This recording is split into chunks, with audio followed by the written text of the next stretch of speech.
BJP के राज्यसभा सांसद सुभाष बराला ने रणजीत चौटाला के लगाए भीतरघात के आरोपों का जवाब देते हुए कहा कि उन्हें किसी को स्पष्टीकरण देने की जरूरत नहीं।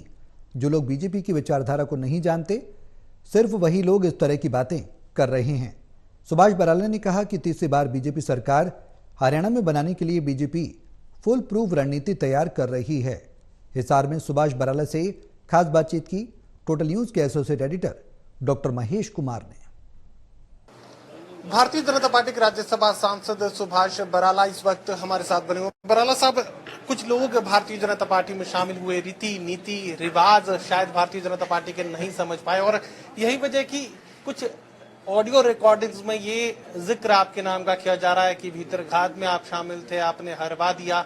जिम्मेदारी तो आपको जितवाने की दी थी, हरवाने में नाम किसने ले दिया और क्यों ले रहे हैं? देखिए, ठीक बात है, मेरी जिम्मेवारी थी और जो भी परिणाम आया है वो हमारी सबकी जिम्मेवारी है। ठीक है, मैं एक कार्यकर्ता को जिसको काम दिया है, एक निमित्त होता है कार्यकर्ता, टीम काम करती है भारतीय जनता पार्टी की।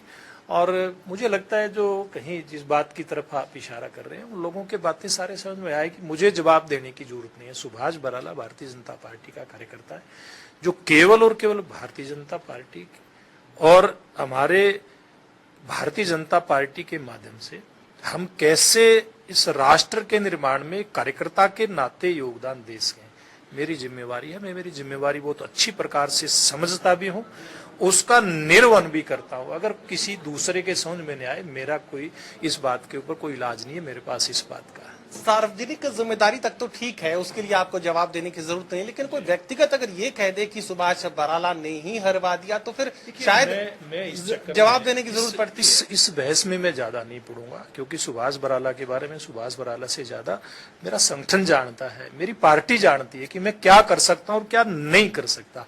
इसलिए मुझे ना स्पष्टीकरण देने की जरूरत और ना कहीं कोई सफाई देने की जरूरत है। मेरा संगठन और मेरी पार्टी इस बात को समझेगी कि क्या करना क्या नहीं करना। आपके अपने विधानसभा क्षेत्र टोहाना में भी जो कल तक भारतीय जनता पार्टी के बेहद अजीज नजर आ रहे थे देवेंद्र सिंह बबली, अब वो हाथ के साथ हैं और उन्हीं के लिए काम कर रहे हैं। तो ऐसे में अब आपके ऊपर हमलावर होते हुए नजर आ रहे हैं, फिर 50,000 वोटों का जिक्र भी बार बार कर रहे हैं। देखिए, वो तो पहले भी हमलावर थे। कुछ लोगों की एक अलग ही तरह की प्रकृति होती है, काम करने की भी, बोलचाल की भी। जब वो सरकार में मंत्री थे तब भी हमलावर रहते थे, फूल कब बरसाते थे मेरे ऊपर, और आज भी वही है। वो तो वो व्यक्ति जाने कि उन्होंने किस प्रकार का काम करना है। अब देखिए, अब जनता इस बात को समझती है कि जिन लोगों ने सरकार के अंदर रह करके पता नहीं किस किस प्रकार के फायदे उठाए होंगे, मैं कोई इस पे कोई ज्यादा बोलना नहीं चाहूंगा, और वो व्यक्ति बिना किसी कारण के सरकार में मंत्री रहने के बावजूद भी अगर उस पार्टी के कैंडिडेट का विरोध करता है तो व्यक्ति किस प्रकार का उसका आचरण होगा तो जनता तय करेगी। देवेंद्र सिंह बबली हाथ के साथ गए तो पूर्व मंत्री जो कांग्रेस पार्टी के आप के विधानसभा क्षेत्र टोहाना से संबंध रखते हैं, ये जिक्र किया जा रहा है कि परमवीर सिंह के संपर्क में आ चुके हैं सुभाष बराला और किसी भी वक्त परमवीर सिंह भारतीय जनता पार्टी में शामिल हो सकते हैं। इन कथाओं में, इन चर्चाओं में कितनी सच्चाई है? देखिए महेश जी, इस प्रकार की कोई बातचीत भी नहीं हुई, संपर्क की तो अलग की बात है। राजनीति में कल क्या होगा मेरे को नहीं पता, लेकिन अभी मेरी किसी से भी कोई बातचीत मुलाकात नहीं हुई, और जब होगी तो आपके सामने रखेंगे ना, किसी से भी होगी। हम तो रोज लोगों से मिलते हैं, राजनीतिक लोगों से भी मिलते हैं, सामाजिक से भी मिलते हैं, विकेट गिराते भी हैं। जब मिलेंगे तो किसी बात में कोई छुपाव नहीं होगा, किसी से भी मिलेंगे। ये किरण चौधरी जब से भारतीय जनता पार्टी में शामिल हुए उसके बाद बीजेपी वाले हर रोज एक 16 नामों की लिस्ट का जिक्र खूब कर रहे हैं कि अभी 15 और बाकी हैं। तो ये 15 और नाम कौन कौन से बड़े हो सकते हैं? और हुड्डा भी आजकल चिंता में है कि कहीं कोई नेता भाग ना जाए। नहीं, लिस्टें तो 15 भी हो सकती हैं, 16 की भी हो सकती हैं, लेकिन फिर आज जी को पता हो सकता, मेरे को नहीं पता कौन सी लिस्ट है, लेकिन लिस्टें तो होती हैं। ये एंटी इनकमेंसी जो भारतीय जनता पार्टी के खिलाफ होने की बात लगातार कुछ पार्टी के नेता कह रहे हैं, ये एंटी इनकमेंसी कितना नुकसान दे सकती है? क्योंकि लोकसभा चुनाव को लेकर तो ये कहा जा रहा है कि ऊपर मोदी की जरूरत थी इसलिए लोगों ने वोट दे दिया, अब खट्टर और नायब के नाम पर वोट मांगने की जरूरत पड़ेगी तो बीजेपी को असलियत का सामना करना पड़ेगा। देखिए, शब्द एक नहीं होता, शब्द दो होते हैं, एंटी और प्रो, दोनों इनकमेंसी होते हैं। प्रो कितना है और एंटी? देखिए, अब ये तो मैं एक बात कह सकता हूं कि ये पहली बार जैसे देश के अंदर हुआ महेश जी कि कोई गैर कांग्रेसी सरकार तीसरी बार आई है, पहली बार आई है, लगातार तीसरी बार। और वो भी कांग्रेस पार्टी ने कितना दुष्प्रचार किया, कितने प्रपंच किए। जो पार्टी संविधान को तार तार करने वाली पार्टी है, उस पार्टी ने संविधान के खतरे की बात की, लोगों को गुमराह करने का प्रयास किया। लोग भूल गए थे 50 साल पुरानी घटना को, लेकिन अब धीरे धीरे करके लोगों को उसकी पुनः स्मृति हो रही है, याद आ रही है बातें। चलिए मेरा आखिरी सवाल, मैं वही बात कह रहा हूं।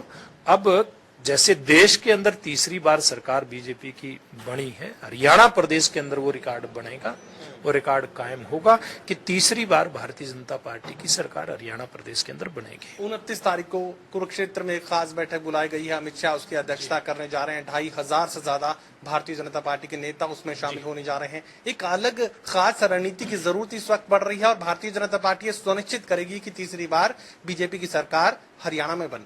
देखिए, हरियाणा में या देश के अंदर कोई भी पार्टी है, रणनीति अपनी बना करके चलती है। और भारतीय जनता पार्टी हरियाणा प्रदेश ने अपनी एक विस्तृत कार्य समिति 29 तारीख को बुलाई है। निश्चित रूप से वो हरियाणा विधानसभा के चुनाव का श्री गणेश होगा और जीतने का श्री गणेश होगा। बेहद संक्षेप में जानना चाहूंगा, अब तक भीतर घात की बीमारी कांग्रेस पार्टी के पास थी, अब भारतीय जनता पार्टी के पास भी है, कैसे निपटेंगे?